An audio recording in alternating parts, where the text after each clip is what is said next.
live. What's going on, guys? Not much. What up, guys? Yo, how's it going, guys?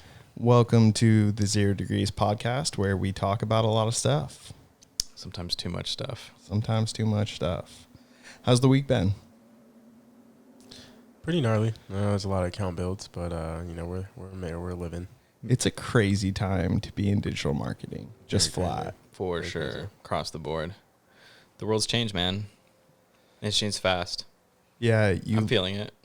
I mean, when COVID hit, it was day and night, right? It just totally different ecosystem, totally different environment.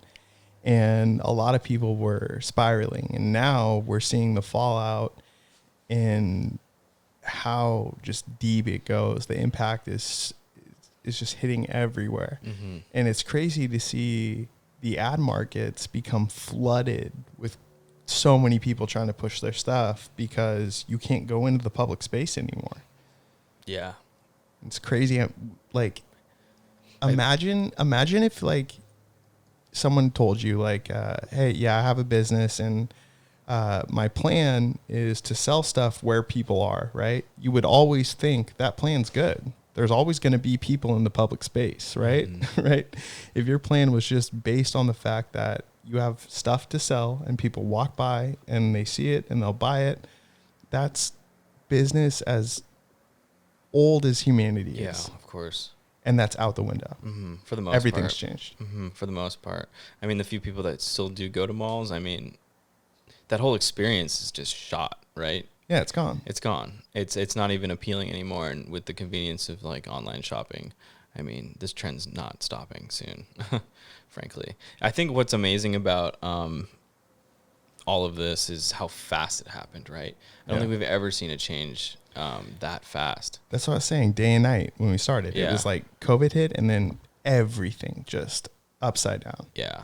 And people crazy. are spiraling. It's crazy. Yeah.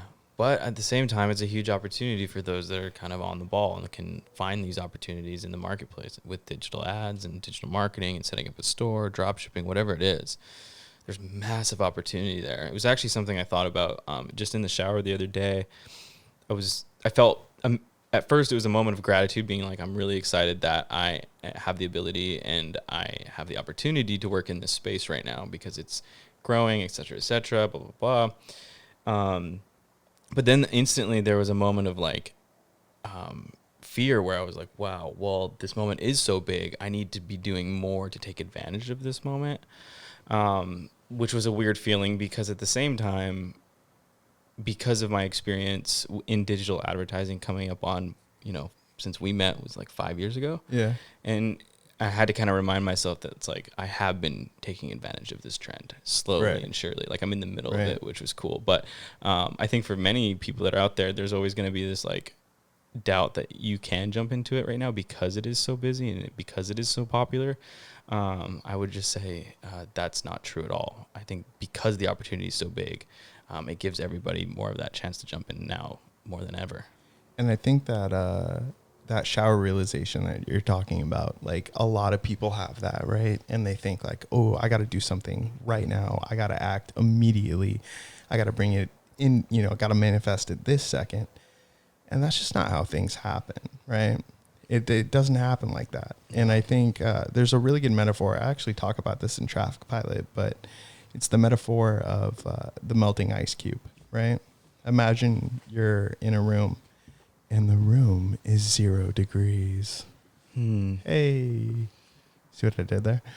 The room is 0 degrees and you're standing there and there's a table with ice on it. And the ice is just sitting on the table. And slowly the room increases temperature, 1 degree, 2, 3, all the way up. And nothing happens, right? You barely even notice it. 1 degree, 1 degree, 1 degree. And then suddenly, when it hits 32 degrees Fahrenheit, the ice starts melting. Mm-hmm. Now, you look at that and you think, oh, it all happened at that moment. But it didn't. There was no difference between degree 9 and 10 and 31 and 32. It's just all stored up energy to that moment of change. Mm-hmm. And I feel like most people, when they have those like shower realizations like you had, I got to get in on this, I got to do something, it's like they don't realize that they are doing something. Mm-hmm. If you actually are doing things, Right, there are many right. that aren't doing shit. For sure. There are many that aren't doing shit. That is very real. But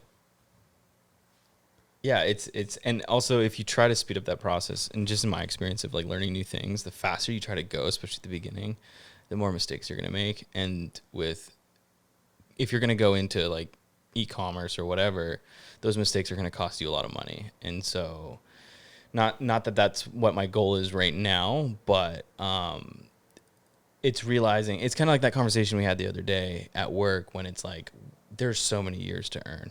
Yeah. There's no reason to rush it. Right. Like, don't go and try to do things that you shouldn't do just because you feel like you need to. For sure. You know what I mean? I think people like want to stay busy, but not really be productive. And there's a big difference between the two. Oh, yeah, for sure. I think a lot of people get confused get confused with being busy and being productive. They confuse the two. Mm-hmm. They mix them up. They see a lot of busy people in their lives and assume that they're productive when those busy people probably don't have their lives together. They're just, kind of feeding off what they see on their feed or on Instagram and think that because this person has a million things going on, then they have a lot of productivity in their life. But it's not always the case. Yeah, and I think it's like incredibly valuable and critical to understand when you're in one or the other, whether you're just kind of doing things to be busy or whether you're being productive. And I think being able to identify that's super powerful from your own life. Because for me, in personal example, when I have that moment of like, I'm just kind of doing things to fill the time, I try to avoid that by just organizing my day. But beyond that, like if I realize I'm spending mass amounts of time just doing busy work or things that aren't actually productive, I'll try to actually change that and pivot that and do something more productive. That might not even be related to work. I don't do it so much anymore, but like when I was living down in San Diego, I would bail and just go for a run or go for a walk or just do something else. But my point is, like, I think identifying like when you're being busy for the sake of being busy and being productive is super critical. Well, I think we're kind of like trained to believe that how many companies have like endless Zoom meetings that just go on and nothing's actually being accomplished and everything could have been an email. It's like it's a real struggle to actually efficiently work. And when you run a company and it's your job to put food on the table, you understand very quickly the difference between busyness and productivity. Yeah. You know what I mean? And it's funny how much of a struggle it is to actually be productive. You can be at work and not actually get anything done. It's like the studies say that like most people work of an 8-hour day, they're only actually working for 2 hours. That's brutal. Yeah, it's like 2.38 hours. Like that's just on average. Yeah, on average. It's an interesting stat, actually. Yeah. Like the whole day they were sitting there, they only actually worked for 2 hours. Do you think that's a case of, or because they don't like what they're doing? Or is it because is it more of that people don't like what they're doing, or is it more that people don't know how to be as productive as they can be? I think it's just it's the body in the seat mentality, right? Just get the paycheck. Yeah. It's like they're glorifying the wrong things in most workplaces. They tell you to look and appear busy, check your emails, respond to this. Mm-hmm. People probably spend more time sitting in their email inbox than they do actually being productive, or just like finding other reasons to mingle around the office and just kind of just do things and communicate with people to waste time. Mm-hmm. So there's a lot of time wasted in most typical office settings unless you kind of set the expectation clearly in your work culture that, we like to be productive, and I kind of help people identify what productivity is, so redefine it. Yeah, dude. I remember I worked at an agency and they had an Xbox One or whatever that they got hooked up from Microsoft because they ran Bing ads. So that we got a bunch of Xboxes, and dude, I can't tell you how many hours were wasted playing FIFA or Madden on that console. And it was like a group thing. 10 people at a time would be surrounded around the TV watching this game. It's crazy. I mean, I was guilty of it. I watched, I played. And I don't think that's necessarily a bad thing, No, right? no, not at all. I think those things can be good, but I just think that like most people aren't willing to be honest with themselves that they don't really get much done Yeah. in the day. Yeah. They, you know, and I think, I mean, I'm guilty of this, right? Like, if I look at my own work ethic, like, I think I work hard. I think I work harder than the average bear, but the reality is I could be way more productive. I waste so much time. And what fascinates me is how hard it is to stay productive. Dude. It's like, it's weird. It's like the human condition is something else. It's, you have the motivation to do something and you know you want to do it, but then when you go do that thing every day, it becomes easy to just Totally. 100%. It's funny how it works. But when those moments when you know you have it, I try to hang on like as hard as I can, because it's like, you know, you only have this moment for an hour or two, and then For your sure. focus is going to break, and then you got to For find a sure. place and time that where you're going to get back into it. For sure. Getting into that pocket is everything. Dude, it's so warm and fuzzy in there. It's amazing. I love when you like start working and you're like really in the zone, and then all of a sudden, like, you know, you've been whatever you're doing, and it's like you start to notice like regular human things, like, oh damn, I haven't eaten like 7 hours. I haven't, you know, like I'm dehydrated. Like that is the best. And it's weird how hard it is to go in that pocket. Yeah. Well, look at the world around us. It's so distracting. It's almost designed to not let you get into that pocket. It's not almost, it's literally Yeah. designed.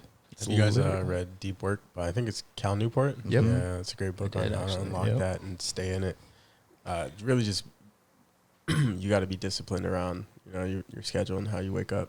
I guess getting it done in the morning is the easiest. I used to just stay up like way late in the night because nobody else would be up, and then the distractions were free, and that's when I'd be super productive. But Yeah. it caused me to sleep all day, and it's just not a good way to structure your work day. Yeah. We have to 100%. unfortunately deal with other humans and Yeah. their schedules and things like that. I'm not naturally a morning person. Like, my parents will tell you this. Like, when I was a baby, like, I was straight up Bro, I lived with nocturnal. you for a year. I Yeah, know. you know. Yeah. Like, Before all of this too, right? yeah, my biology, like, biologically, I am nocturnal. Like, it's crazy. But what's funny is I found it doesn't work. Doesn't work. And It doesn't work as well. yeah, it doesn't work as well. Now, some dudes, like Vladimir Putin, for example, dude wakes up at like, I think 10 a.m. and then has breakfast, starts exercising, goes for a swim, Rides a horse shirtless. yeah, right. Calls Trump. No, he like starts work at 2 p.m. Wow. That's when he starts, and he works till like 3 a.m. Wow. Whoa. Yeah, I mean, figures like, of course, like the 'Cause if leader, you think the of that- leader of Russia is like, Just not about it. Because for him, I mean, if you look at that schedule, he only gives about, if like, let's say who knows what the Russians do? Maybe they don't work on this schedule. Maybe he gives them like 4 hours of like with other people work. You know what I mean? Like he can do his meetings and blah, blah, blah. But from like 6 p.m. till 3 a.m., it's all him because everyone else is off. right. And some people That's can kinda make cool. that. Some people can make it work for him, like good Yeah. old Vlad. But It works, man. He's been in power for 24 years. They love him. They love him. right, dude, Russia love is him. crazy. Yeah. I saw a stat the other day. It was like look this up actually. Look up how many Russian people die from alcohol related illnesses or like alcohol related deaths. Dude, it's like staggering. Where are you going with this? We're just talking about Russia, dog. Oh, okay. It says it's dropped dramatically over the years, but Really? That's yeah. a lie. Yeah. Oh yeah, the numbers are so skewed, dude. We're talking, it's quoting numbers in the thousands. There's millions of people in Russia. What? There's something weird about this. Yeah, no, that's not right. But then again, it's Russia. So like it's really it's Another headline, Russia is quite literally drinking itself to death. exactly, yeah. Well, it's fucking freezing up there, man. I can't even blame them. It's freezing. But what's super interesting, at one point, as much as like 40% of the state's revenue, the state's revenue was from vodka, Whoa. booze tax. Jeez. Are the taxes high, or is it just everybody drinks? Everybody drinks that much. Probably a combination of both, Jeez. if I had to guess. Yeah. Yeah, it's Brutal. crazy. And I think there were, Russia has a very complicated history, right? Mm-hmm. And Christianity was introduced to Russia. Who was it? I want to say Nicholas the Great. Can you see who brought Christianity? Wow. I don't even know why we're talking I about don't Russia, know but either. Putin, man. Dude, I got that old MacBook keyboard. What do they call those? The super thin one that's really clickety clackety. supposedly the new one is like, You have the new one, bro. yeah, I know, but like Supposedly, you use it. the new one. Supposedly the new one is like gonna put an end to like mechanical keyboards. I saw some article talking about that. The next model that they're Yeah. releasing. Yeah. Interesting. Yeah, I don't know about that. It's kind of hard to find this right now. That No. key's been around for a Yeah, long we, time. we can move on from Russia. It's super interesting. Check out my history podcast, which I don't have. Subscribe today. But yeah, it's I guess like the point of or where the We were talking about productivity. productivity, yeah, Yeah. and How Vladimir Putin starts working too. and schedules. This it's- podcast was just like a Wikipedia search that went wrong. We just went all over the fucking place. We're just having fun, folks. I mean, maybe that's what the people want. Yeah, dude. But yeah, going back to productivity, I guess we'll get off Russia because no one wants to hear me talk about random things. No, dude. Every job that I've had when I work for someone, typically it was all about if I was there on time, if I took the lunch breaks at the right time, and all of these things that I didn't fully understand how that related to what I was doing, why I had to show up when, and I think there's this attitude around work where it's more about appearance than what you're doing. Mm-hmm. Yeah. Yeah, I think we've talked about that quite a bit. It's changing now. It is changing. Yeah. It's pretty cool. It's with that whole like new wave of remote workers and things because again, COVID. Shout out COVID, yeah, for sure. Shout out COVID. I mean, force people to look at their business a lot different. The value of an employee changed. You no 100%. longer have the overhead, and now it's all about productivity. What is their 100%. output at home, and how are we tracking that? I mean, companies have gotten in trouble for like monitoring, what their employees are doing. I know like probably Basecamp, the founders of Basecamp, Ruby on Rails, and stuff like that. Mm-hmm. They're huge against the protection of privacy, and they stopped working with like certain. I guess companies that were used Like time tracking. Exactly, time tracking companies or companies that were using time tracking related services through things that they built, just terminated contracts, and we want no part of this. Yeah. I mean, that's good. It's like as long as the work's getting done, it's like who cares if it happens at 1 a.m. or 10 a.m. Right. Who really cares? You best believe if they issue a computer to you, there's all kinds of LoJack on that to track what you're doing. Yeah, it's unfortunate. Yeah, that's definitely where it's going to. Oh, for sure. Yeah, the future is very Wall-E-esque. Everybody just having, the future is, it's like, it's really interesting to hear Andrew Yang talk about universal basic income, UBI, because in the future, you have to wonder how valuable labor will still be, how far automation will go. Eventually, you're going to need people to buy things, but they won't have money to buy anything because they don't do anything of value. So it's like It's automated. It's automated, right? And I've always had this theory of like, this is how the lines between corporations and the states get dissolved, right? Massive companies and countries become the same thing. And how it would happen is, imagine a company like Tesla, right? we see in America, it's so divided. It is so divided. You can go to different parts of America. It's like a different country, right? Absolutely. And so if in the future, imagine if a company like Tesla created like a full town, right? A full area where they build the houses, they have the solar panels on the roof, you drive your car in, you just park it in the garage, it starts charging. Everyone in the town either works for the company or is just helping keeping the town afloat, right? And it's basically like everybody works as a part of this giant hive type Utopia, system. weird Yeah. utopia life. Yeah. Right.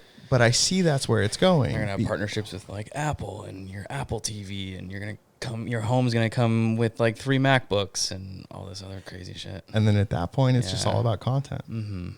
It's all about the only thing that matters is the people that make interesting content. Yeah, it's an interesting thought. But the universal basic income one is always super fascinating too, because it's like, on one hand, it's like it's hard to say give everybody like a free money, but on the other hand, there's a lot of like glaring issues where people are going to need that money. I mean, they probably already need that money. It's a weird one, I don't know enough about it to really comment too much, but it's interesting. Yeah, man, I don't know. Without it, people probably just won't survive, and you'll create more problems. And like to whoever's point earlier, automation is going to go to like the extremes. It's only going to continue to optimize and get better. So it's only going to just remove the need for more labor task jobs. So do you think the new economy or like the future economy will, because of the way like I understand it, the way markets and economies work, like it'll just create new jobs for these people to do that automation can't tackle? There's always like that argument, oh, well, who's going to maintain, fix, upgrade all of this automation? That might open up a whole new... take like a certain level of skill set to do that, and there's going to be a percentage of people that just don't have that willpower within them to learn those things. They basically say it's like in the future, there's going to be 2 jobs. People that tell machines what to do and people who get told by machines what to do. It's like artificial middle management. Yeah, no, I don't know if I want to be like bossed by a robot. Middle management already sucks as it is. Exactly. Considering, I mean, no bias though, right? Considering all we do is tell machines what to do. I mean, I think. Yeah, we'll be safe, but I just, no, for sure. I don't know. I mean, hey, what if they're creating AI? I think Kiefer and I were having this conversation the other day about, it's kind of deep, and I don't know if I want to get into it because it involves like a lot of context. But basically, like the future or current movement of the world and society as a whole may be the building blocks for future like societal AI. Like, I guess like the powers that be could create an AI system that replaces society and recreates what we do and exist as humans based on like the predictable. I don't know, like that's why I don't. So wait, no, I'm down. Let's go down this rabbit hole. Dude, I gotta. No, that wasn't with me. I was in the room. You were talking to someone on your computer. Got you. Okay. Yeah. And I was talking to Brandon, and then Brandon got me triggered down this rabbit hole, and I was just like, dude. Okay, so let's. Like, I don't even know if I can backtrack to where it makes sense. Well, let's try. Let's try and unpack it. Let's try to unpack it. I mean, it's better than talking about Russia, right? And productivity. Fuck that. I guess this is a good thing because it has to do with that billionaire quote from J.P. Morgan. J.P. Morgan. And about how billionaires are looking at astrology while millionaires are focused on other things. No, it's millionaires don't use astrologers. Billionaires do. Yeah, got you. And basically, Brendan got me down. Shout out Brendan once again. He got me down the path of thinking of like a lot of the younger demographic is their foundational beliefs are no longer backed by religion. They're all starting to look for different things to believe in. That's true. Secularism is highly on the rise. And like, I guess when everyday people see a screenshot of some quote or tweet on their news feed, they instantly believe it because there's some level of credibility for them. For us as marketers and entrepreneurs, it takes a certain level of person before we just take what's put in front of us and accept it and believe it is true. So what Brandon was saying is like he kind of went through and did the research, and there's only one source of information that holds this quote from J.P. Morgan. There's no other place that you can track it. And the original source comes from a book about astrology, where it would make sense for the guy to place this quote so more people look into it and get interested into astrology and, just more buyers in that industry. But then it really made me think about, okay, where's the world going? And I see a lot more people using astrology to back their beliefs and things that they stand for. So like my head took it to the nth degree, and it's like, okay, maybe the powers that be are welcoming this transition because it makes society more predictable. People start to identify with these things, and you can start to make very sound observations or guesses about what people are going to do and who they're going to become based off of where they're located or the time of year that they're born, whatever they identify with most. And where the AI and society thing plays into, it's like algorithms basically, they exist because they calculate people's small actions to determine. They're predictive. Exactly. So the more predictive we become as a society, the better understanding people have about where we're going to go and what we're going to do. So that made me think about, like, it's kind of like forming and getting people or society to move like an algorithm. And whereas like everybody's kind of like flip-floppy, I guess people find it harder to believe in religion in current day and easier to believe into astrology. So what about astrology is going to make it more predictable? Is it like because they can sort of make it up as they go and then let people just kind of believe whatever they're saying? I would say it's more just there's a lot more people can identify with it. Like you can look up any random quote about I guess your sign or any random thing about your sign and find some weird identifying information about it that you can just kind of relate to it. It's like easy. I mean, I'm not big into it, but I can see why people place a lot of who they are behind these signs or get a lot of like what they believe in themselves or strengthen their thoughts and confidence in themselves based off of what these signs say. Yeah, what scares me about that is like they're written by design to be relatable. They're written by copywriters. Exactly. So that's like what's psychology and stuff. Yeah. So right.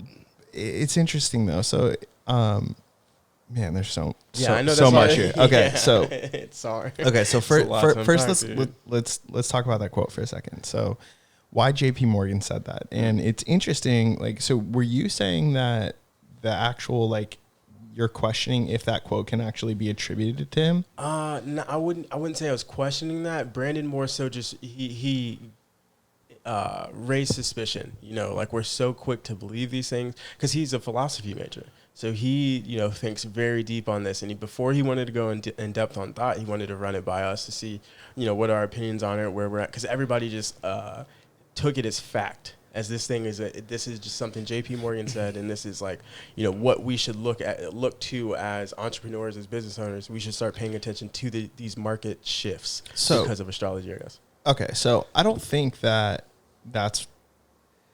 So... What J.P. Morgan, what I think he meant by that is that millionaires focus on their business, they focus on growing it, they focus on stuff like that. Billionaires have to focus on macro trends, right? The massive things that happen that can change the economy at a macro level affect a billionaire's portfolio not nearly the same way they would affect someone who's a millionaire, right? Yeah.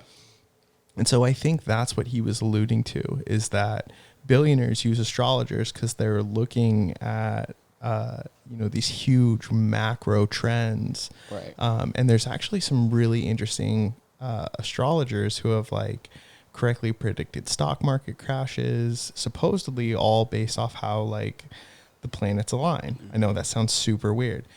Google this real quick.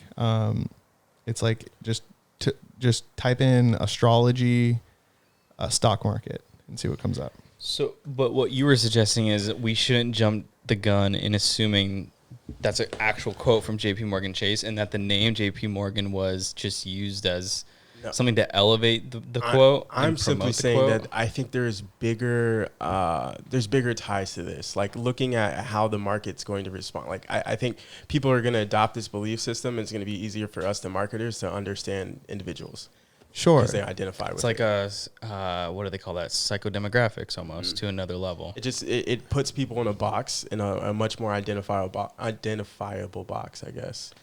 Sure. I'm curious if that would make society more predictable, or if society would just use those astrological, I don't even know what they're called, writings, like to justify their actions, right? Like that's like a mass. I guess in macro, you can predict mass market movements. So like, well, that's why JP Morgan says that, Yeah. right? Because he's looking at astrology, he's looking at like the huge, massive things that affect his portfolio at a macro level, because he has such a big stake in so many things. In literally industries.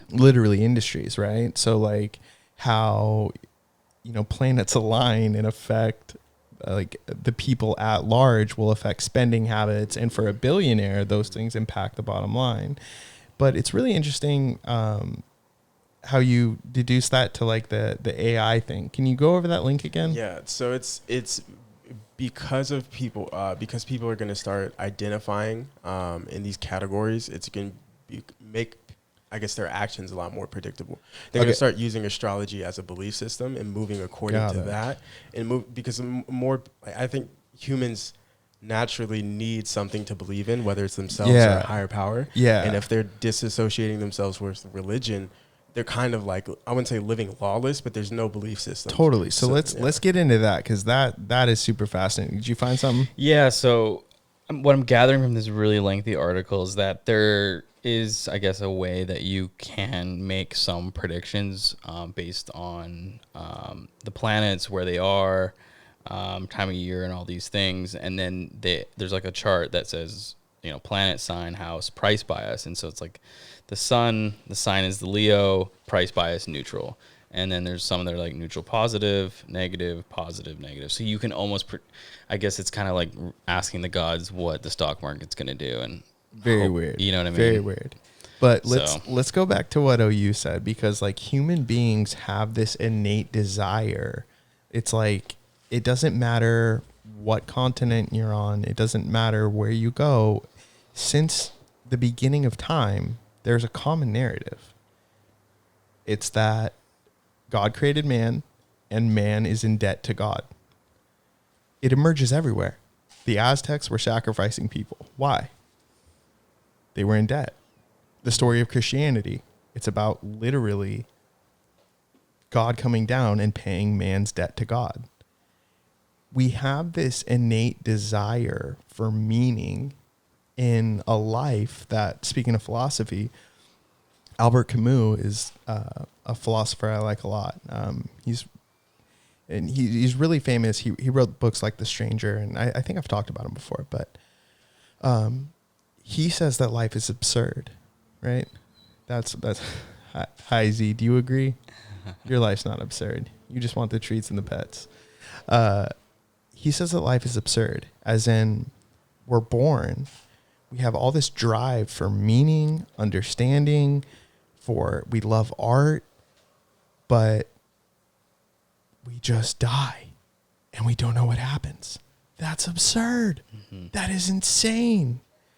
And it's a valid point, right? That is insane. Mm-hmm. And so we see throughout humanity, humans searching for meaning in this absurd existence. And we find it some people find it in religion, some people find it in astrology, some people find it in all of these things. But it's super curious. Why are we so driven? Like, what are we looking for? It's like, it's innate to the human condition. It's like we have to find meaning in this absurd existence. Mm-hmm. And so what I found interesting about what you said, it definitely very out there and a lot to unpack, but this is what this is for, right? Yeah, exactly. It's like, I don't know that you could say like people will start following astrology to the point that it makes them more predictable. But I will say it's interesting to see how people are so desperate for meaning and so desperate for something bigger than them that they're willing to believe someone who has no idea who they are, and just wrote something about them based off the day they were born. Right. It's so random. It's so random. Mm-hmm. And so, but what's weird is there's like supposedly something to it, right? And me personally, I don't get it. Doesn't click with me. It doesn't click with me either. Not the stock market stuff. I get it as a form of like believing in something greater, and that there might be a life after the fact, or whatever things are tied to astrology. I don't know. I don't know enough about it, but there's something obviously there that a lot of people are like attaching to and believing.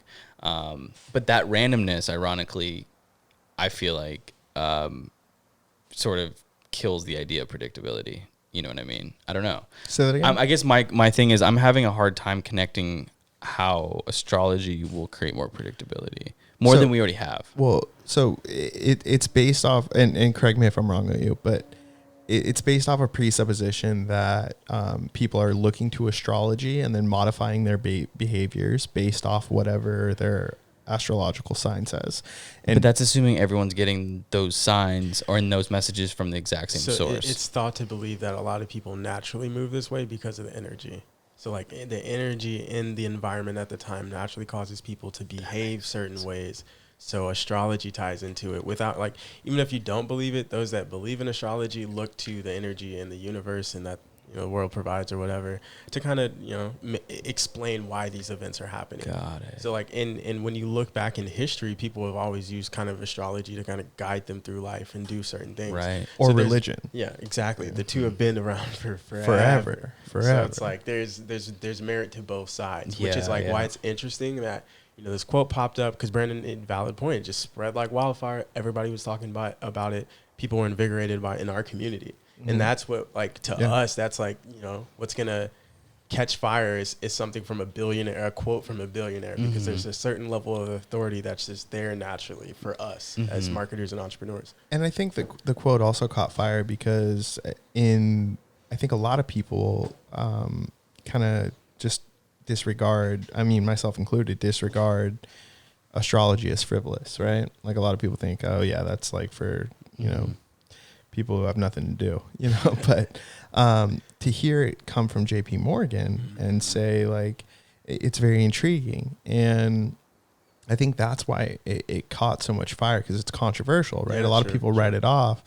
But I don't know. I think it's definitely, this conversation just kind of brought this up, right? But it's really interesting how, so here's an example of like how we value things and how it's very weird. Let's say Banksy put a painting on my house, right? The side of the wall of my house. Instantly, that painting would be worth more than this house. Yeah. That's very weird. That painting does not provide shelter. It does not provide a place where I can protect my family. It does not provide anything, but it would be more valuable than the house itself. The question is why? Why? Humans have this drive to create and make things that are beautiful. And we value those things, in this instance, more than the things that actually protect us from the elements and actually keep us alive. But we only value it because of the person who created it, though, not necessarily because of what's on the wall. It's an extreme example, no doubt, but I'm just using it to illustrate how crazy it is that we value things not based off They're like functionality. the function, or if they keep us alive, but it's like, it's way more valuable just because it's beautiful to look at and it, you know, and I think that's like that's an example of what we're talking about, like why people need meaning with astrology or religion. It's like, there's something inside human beings that is driven to be more than what we are. It's very weird. Yeah, it is. It is.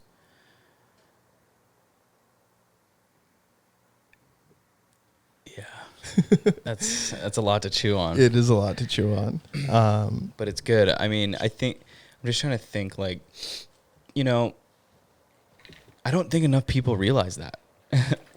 You know what I mean? I think we're sitting here kind of coming from a perspective because we've all have that realization that, there's something in us to do this. And I think having that realization helps us go through our day to day, I would say. I think knowing that I have to kind of go through the grind of my work and my life and blah, blah, blah is what's going to make my life fulfilling. But acknowledging that that's kind of what's going on, I think helps make things a little easier. But I wonder just how many people are out there kind of thinking or don't really know that or never thought. I think a lot of people would identify with it emotionally, right? Emotionally, maybe, I think a lot of not people, logically. Yeah, and it's hard to identify with it logically because like I don't understand it, right? Yeah, like, it doesn't even make sense. Right. It defies logic, and it's the Where does that come from? Exactly, where does that come from, right? It's so weird. It's so weird. And if you look at human evolution, there's a lot of like roughly, and fact check this, I think roughly 2% of humanity has Neanderthal DNA in them. Oh, damn. Let's just go with it. No, I'm curious though. Just take a check. Like, I'm gonna adjust my mic in the time. Yeah, no worries. 2%. I think it's 2%. Just Google what percent of percent of Neanderthal blood DNA in humans.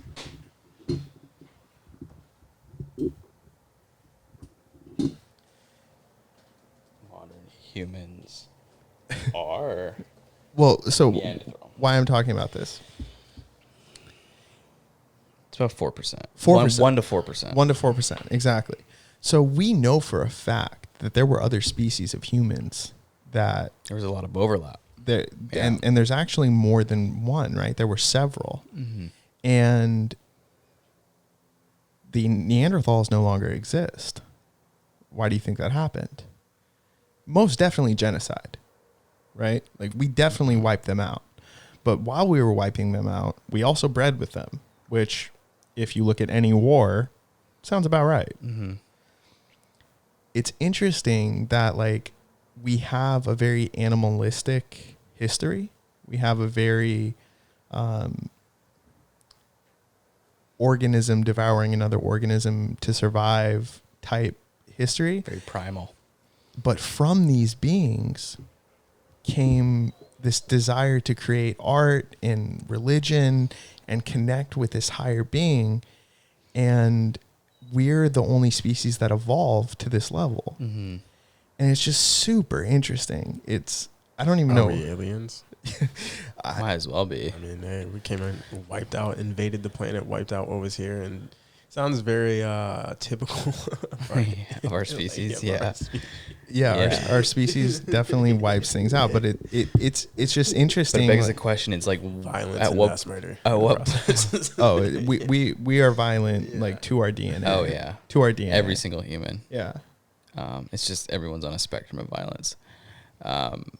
It makes you wonder, like, when was that moment where humans started to kind of think in that way? I think you can only appreciate those things and think of life in that way and have the time to think in that way when you're safe and you're not hungry. So it must have been at a point when, like, those things were satisfied to allow us to appreciate art. Otherwise, you don't give a shit what a painting looks like or any type of art. That's not true, though. That's not true. If you look at some of, like, the earliest records of human history, we find people in caves drawing pictures of buffalo, horses, giraffes.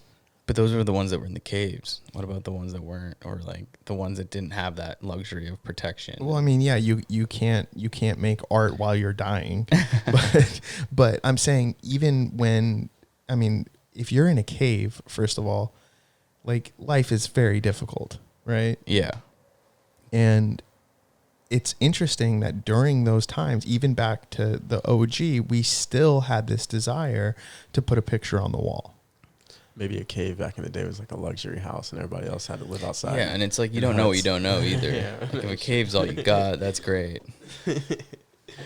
The point is not the cave. Let's stick on the cave. Let's look up caves. How many caves are there?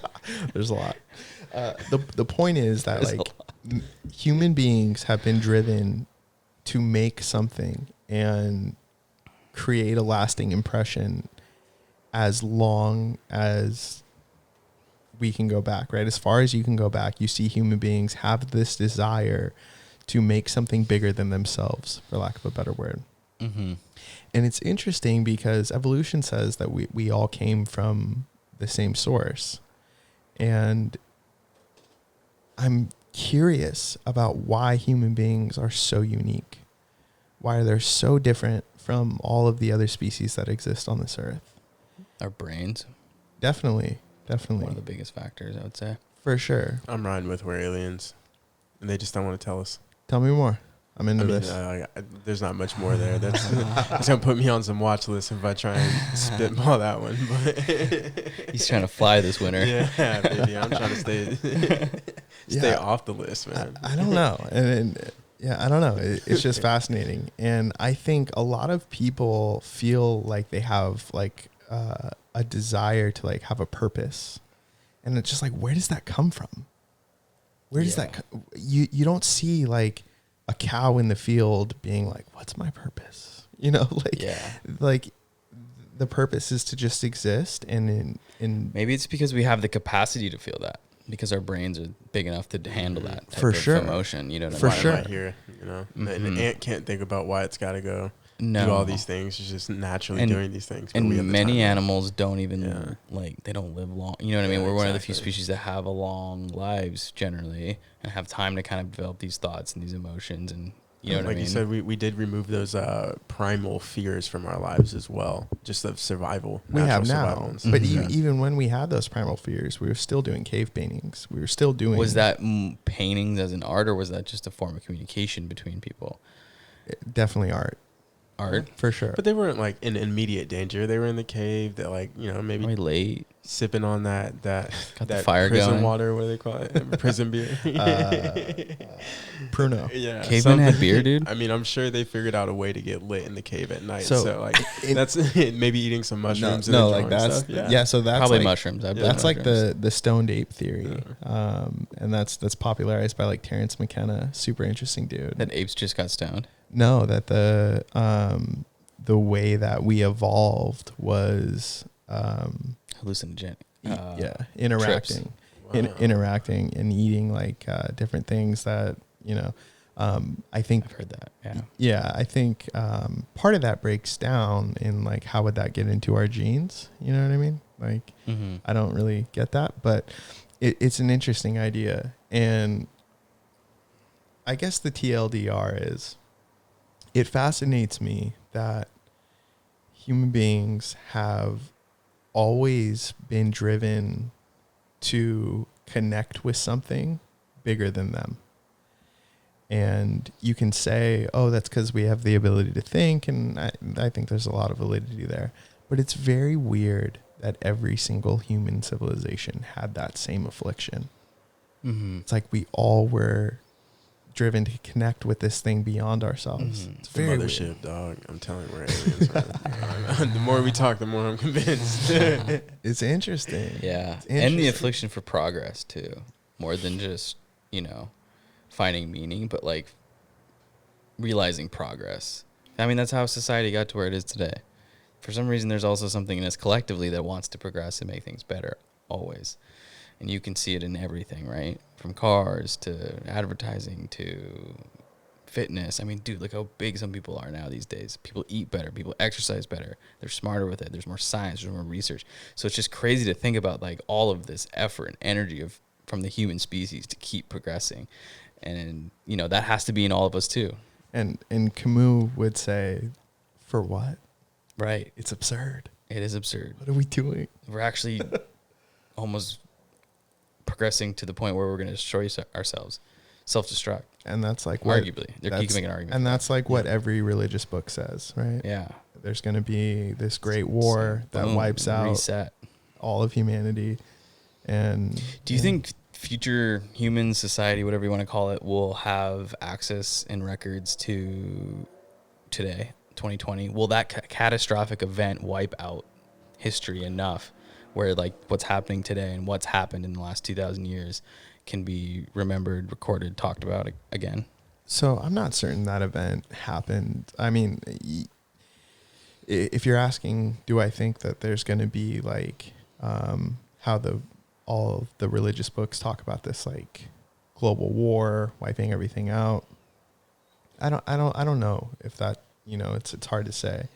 I think the future, as I see it now, is going to be integrating technology into the human body. Yeah. And that's where I see, things like Elon Musk's Neuralink, right? Weird technology, but we're already starting to crack that code, right? Mm-hmm. And I think Black Mirror does a really good job of like, where you have all of your memories stored and you can flip to them. And That's a wild one. No, I'm good on that, bro. That episode, that's like one of the only Black Mirror episodes I watch, and I'm good. This show freaks me out, man. I'm good. it Dude. freaks you out because there's like a grain of truth in Right. it. Yeah, right? and we've been around long enough to know there's like this shit kind of already exists to a degree. Like, Yeah. It's just in your pocket. All of your dude. memories are in your pocket rather than We're, your just, brain. we're not that far away from that reality, I guess, is the freaking Yeah, that's why the show's brilliant, I think. Yeah, and that's the future. Yeah. That's the future, and I think Is that the one where he like catches his wife cheating on him or and something? then he Okay. runs that shit back. And What's the one with like the attorney or no, the architect who like kills the boyfriend and then they're in the hotel room and forget it. I don't know. Yeah. I'm so terrible with these things, man. Yeah, Kiefer's like low key pop culture illiterate. Yeah. it's pretty funny. It's not that funny. I find it funny. I need to get better at it, but it's like at this point I'm like, how do I catch up? And what do you mean you need to get better at it? Like what's Well, I the don't need to get pressing better. need? It's not a pressing need, but I would like to get better at it. I guess watch I more guess- movies. Yeah, that's Yeah, a lot watch of more movies. content you gotta consume, my friend. Yeah. So. Gotta get the cliff notes or Reddit threads help a lot. So if I need to Yeah. get caught up, I'll just go read some comments. Yeah. Yeah. My Yeah. parents kept me under the stairs when I was growing up. I'm just kidding.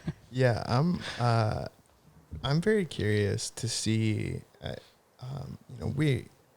I think every generation talks about how these are unprecedented times, and but there's some real pivots in human history that are happening right now. Oh yeah. I mean, the invention of the internet obviously is one of the biggest. It connects everybody everywhere. But I think there's something more that's happening, right? Like religion and morals were cultivated throughout human history hand in hand, right? And lots of people say that that's basically where we got our morals from. And now we're looking at, like we talked about earlier, increasing secularization, right? Less people are having faith.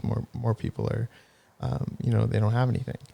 And I'm interested to see how the innate pursuit of meaning inside of human beings functions in this new world. It's going to be harder for people to find meaning because their life is going to be so easy. So I think it might be easy for people to find faith in the stars. You just look like, what is life? Look above, look at. Everyone's got that yeah, access. Look at what's tangible in front of you and something that seems like a dream or a distant future.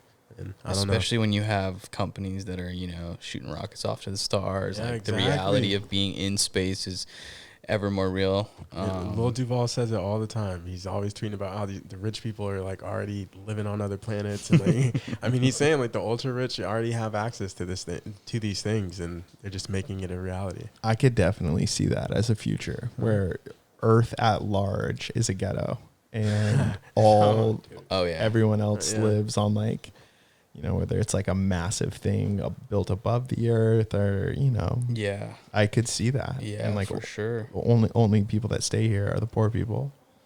Well, of course that'll happen. Would you go? Like, let's money aside, all that stuff. Like, would you go to space? Keeping my roots, bro. Unless it's Yeah. blowing up, man, you gonna find me down here. I'm good. Yeah. Yeah, I agree with OU. I'm a person that's like very loyal to where I came from. Like, Thanks, Tay. there's our producer. She got distracted with Z. Sorry. No, I was fixing the cameras. Zero's trying to peep through the window. Carry on. Dude, this dog has the worst FOMO in the world. I love how every single podcast we end up talking about Z. I know. I wish he knew that. He'd be so hyped. Instead, he cries. Yeah, he just whines. What was I just saying? Going to space. Oh, right. Yeah, I like the dirt I came from, man. You know, I don't think I would go. What if it was just temporary? Would you go for a trip, just up and back down? I'd like to see it. I think that'd be Yeah, cool. I think that'd be most amazing. definitely, For sure. most definitely. For sure. And if there Yeah. was like some like, you know, if the Earth was like completely destroyed, Exactly. Yeah, and you know, that's the only option. yeah, You know? yeah. Like, all right, I'll go. You know, I ain't trying to die here. Fine. But, you know. What I think is going to be really interesting is we're approaching the point where people will start to fall in love with artificial intelligence, like Yeah. literally, like because AI bots will be eventually so good. Because like think about how many people get catfished, right? You're literally just texting someone and you fall in love.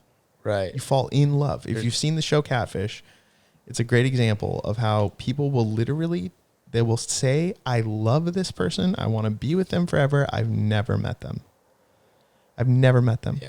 So at what point do we just become okay with the companionship of that relationship? Digital companion. Never having to meet that person. Dude, and you could like unlock friends, unlock like relationships with It's pretty scary. female robots and Yeah. all And kinds of yeah, crap. and what happens when Oh, there's a whole movie about that. A dude falling in love with his computer. Her? It's called Her. Yeah, there you go. Fucking- Yeah. See, See, dude, look at that. fuck, Oh, culture, go dude. ahead. There Round it of is. applause. Culture, dude. Come on, bro. I've seen movies, Dude, I know what a movie is. Have you guys ever heard of a DVD? but dude, it's definitely, I don't know. It's fascinating. Yeah.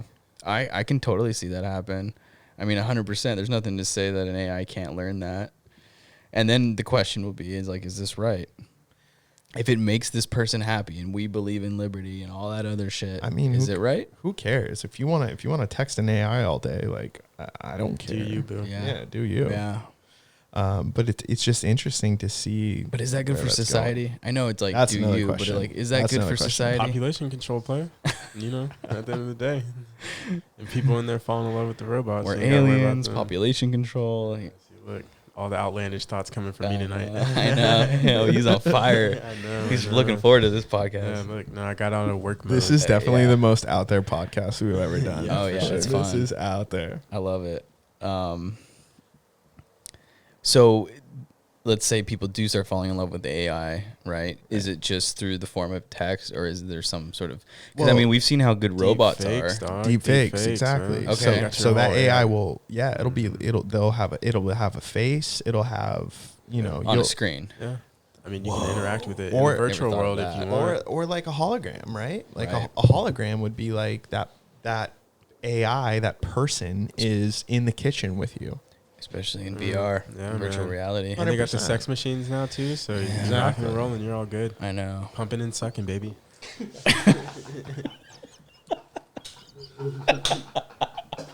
I mean, it's truth though, but That's people hilarious. are gonna get caught up in that world and just never want to get out. It's For easier. sure. Yeah. 100%. And You can't even blame them. They're gonna have way more fun there. exactly. And that's the thing. People are going to enjoy that life more than this one. And that's where the UBI question comes in.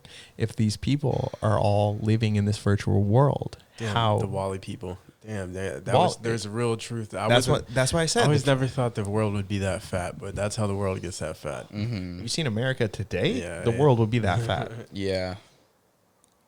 Jeez. And for the longest time, I think the central tenet of Buddhism is that life is suffering, right? And then I would say that the human condition is deciding how you suffer. It's really hard to be broke. It's really hard to get rich. How do you want to suffer? Right. It's really hard to have a relationship. It's really hard to be alone. How do you want to suffer? Mm-hmm. So for the longest time, the human condition was deciding how you want to suffer. But I think we're approaching a point where suffering will become obsolete.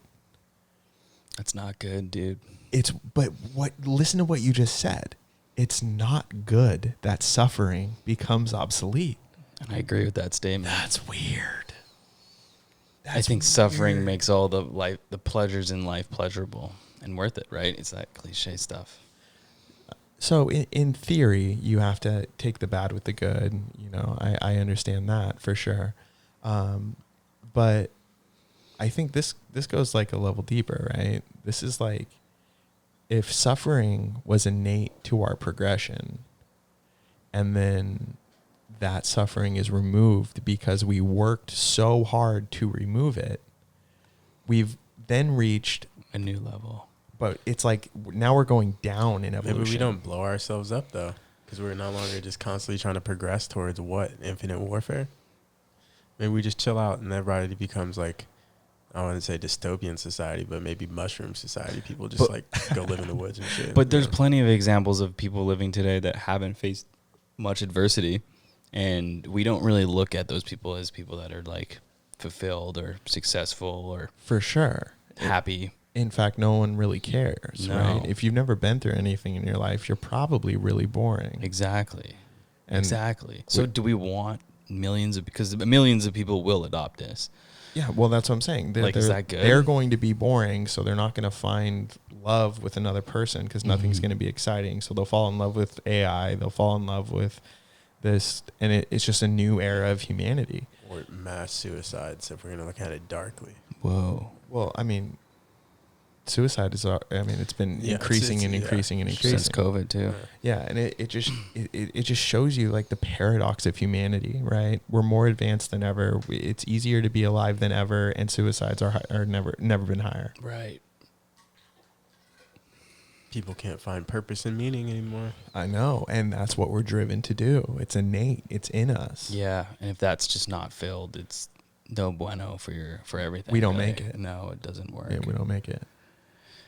Yeah, that's why a VR reality where people are falling in love with AI kind of freaks me out, because it's like, again, I mean, look at all of the steps and challenges it takes to actually fall in love with another human being, and it's like you can just So hard. right, and there's a lot of adversity to that too, right? And so it's like, again, why do we really want to get rid of that? But I guess the genie's out of the bottle. It's gonna happen. Yeah, it's not. It doesn't even matter about want anymore, right? It's just what's gonna happen. Yeah, exactly. And it's weird that we can't stop it. No one can. It's weird that Not like one single person can. I think everyone would recognize this is bad for humanity, but it's gonna happen no matter what. Yeah. I guess the question is, how do we make it good for humanity? I don't think we can. I honestly believe it and this sounds like super dramatic, but it's like humanity, like the story of humans, it's almost like a Shakespearean tragedy, right? There's no outcome that can be good. There's no way this ends up good. Whoa.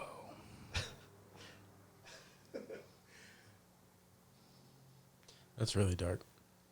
I'm sure people are like, So we struggle while striving for pleasure, no struggle. well, And in that struggle, we're destroying ourselves. we struggle to rid ourselves of the struggle, Yeah. and in doing so, eliminate our purpose, Which basically is self-destruction. which is worse than the struggle that we dealt with before. Wow. Yeah, it's weird, and maybe I'm wrong. Maybe everything works out and it's all Gucci. And you look at and there's a case to be made there, right? Like look at the world since World War II. Yeah. Right, we haven't gone to war like that again because we saw the massive cost and the massive collateral and the destruction, and countries are a lot more hesitant to go to war because it's so destructive. Yeah. Right, It's horrible. I've been watching a lot of content around World War II actually in the last week. It's World War II is so fascinating. sad. Yeah, the events that led up to World War II, I think you can go all the way back to Napoleon.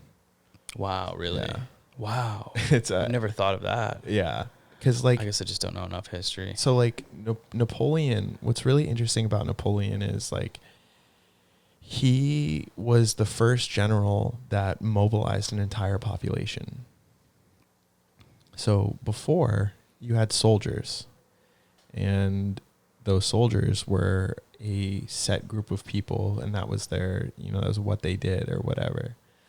Napoleon was, hey, we're taking everyone. We're taking everyone. Try to conquer the world, didn't he? Try to conquer the world, yeah.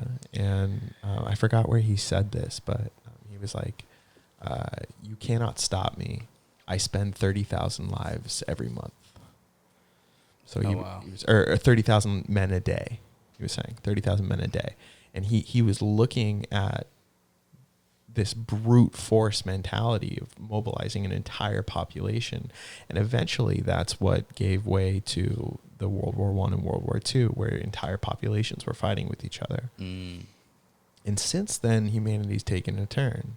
There's a lot more hesitance to go to war because of the immense destruction we saw in World War II. So maybe we learn from that and everything goes well. Mhm. But I was actually going to say right before you brought that up, it's like we've figured out how to solve every other problem. It's like once these new problems arise, what's to say that we're not going to solve those problems with new technology and new therapies and new ways of handling it? It's no different than like this whole fast food thing. Like people got fat on fast food, right? That was a pandemic, whatever. It was a problem, right? People were obese, and there was just a period of time in America where everyone was concerned with like what they're eating and how much they weigh. That seems to have gone by the wayside, by the way. People are still just as big in America as ever. But I feel like as a society, we're starting to solve those problems because more and more people every year are getting into fitness. More and more people are aware of these things. And so it's like, will that kind of trend happen too? I mean, I don't think obesity rates are going down. No. Are they going up? Probably. Check it. I don't know if I want to. Yeah. Podcast is dark. Can we go back to talking about Russia? I'm Yeah, kidding. see, you guys brought me here, man. But yeah, I don't know. I think it's interesting to see that as we solve all these problems, we create more for ourselves. And there are new types of problems that... I was way wrong. Yeah. Obesity is going way up. Yeah. People are fat as fuck, dude. Yeah, man. It's crazy. The national adult obesity rate has increased by 26% since 2008. Whoa. Yeah. Since dude. 08? Since 08. Serious problem. Dude. The adult obesity rate stands at 42.4%, the first time the national rate has passed the 40% mark. And further evidence of the country's obesity crisis. It's sad. It's a sad stat, frankly. It sucks. That's crazy. That's shitty. That's crazy. Yeah. So never mind. Let's let's edit that out. But yeah, man. So let's take it to a more positive. Yeah, No. please. I think on that, in that same theme, like if something is bothering you, or if you feel like obligated to do something or anxious about something, I think we're too quick to rush and say like, oh, anxiety is bad. Yes, anxiety is bad, but what if you're feeling anxious because you should do something? Mm-hmm. What if it's necessary? Mm-hmm. And I think choosing how you suffer is a really good way to look at life. It's a really good way to look at life. What do you say to the people that are in situations where they can't really choose? They don't have a choice. So Whether, it's poverty or whatever. Sure. So I think some people got the short end of the stick, no Mhm. questions asked. Bad hand. And the survival mentality is what leads to some of the worst things that we've seen in humanity, right? Because I think when you're in those environments, a lot of you become desensitized to the horrible things around you. And so those horrible things stop being so horrible. They don't seem as bad anymore.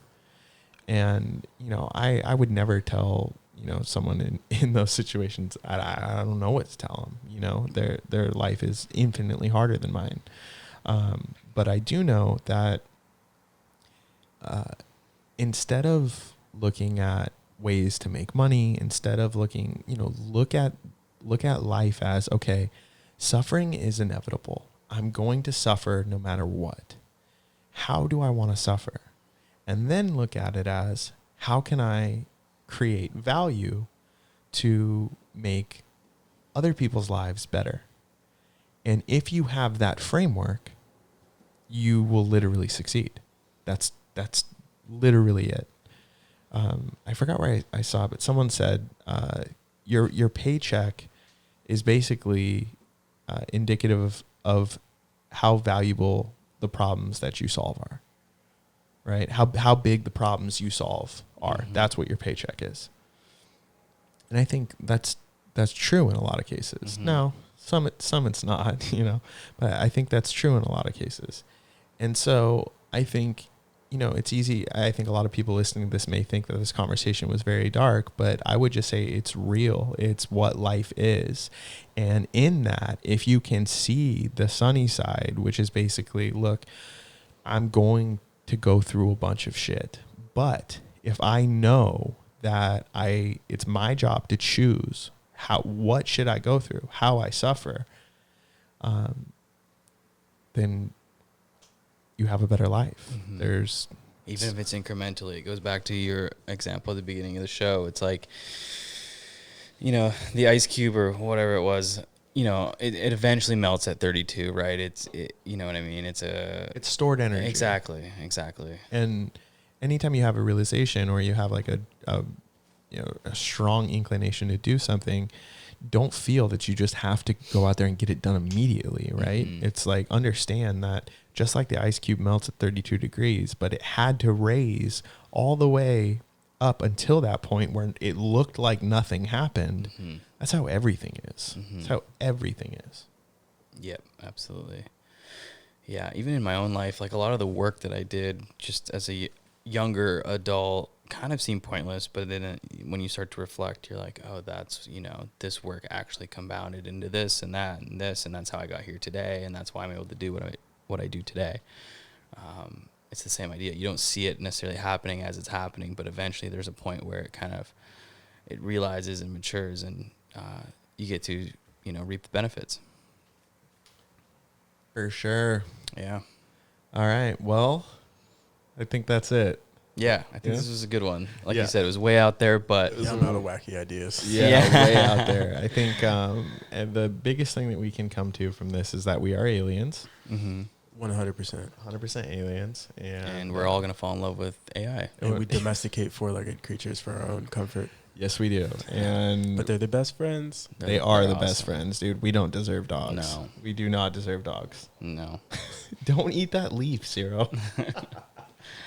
All right, guys, make sure you subscribe so you can hear more theories about how we are aliens and whatnot, and how we don't deserve dogs. And we will see you on the next one. Take it easy, guys. Have a good night. Later. All right, guys, thank you so much for listening. Make sure to subscribe at all the major podcast outlets. That's we're on Apple, Spotify, YouTube, pretty much anywhere where you listen to podcasts, we are there. We're making episodes regularly. Go to trafficpilot.com if you want to learn how to be a great digital marketer and grow any business online and have enough money to sit around with your friends and talk about weird stuff like we are aliens, like we talked about. Make sure you subscribe. Yeah, that's it.